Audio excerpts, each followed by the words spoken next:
کبھی دل کی یہ تمنا ہوتی ہے کہ ہماری ہر دعا قبول ہو، جو دعا مانگے وہ قبول ہو جائے، تو مجموع الزوائد میں اور جامع الصغیر میں اس حدیث مبارکہ کو روایت کیا گیا۔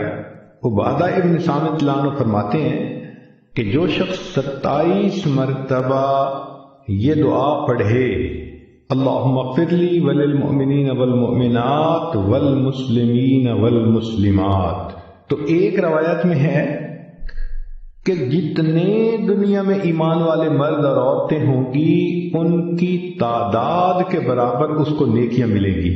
اب دیکھو ٹریلینز میں ہوں گے لوگ، ہر ایمان والے مرد اور عورت کے برابر نیکی، سبحان اللہ کتنا بڑا اجر، اور اس کو 27 مرتبہ پڑھنا ہے۔ اور دوسری روایت ہے کہ جو شخص اس کو 27 مرتبہ روزانہ پڑھے گا اللہ تعالیٰ اس کو مستجاب الدعوات لوگوں میں شامل فرمائیں گے، یعنی اللہ تعالیٰ اس کو وہ درجہ دیں گے کہ اس کی دعائیں ضرور قبول ہوں گی اللہ کے ہاں۔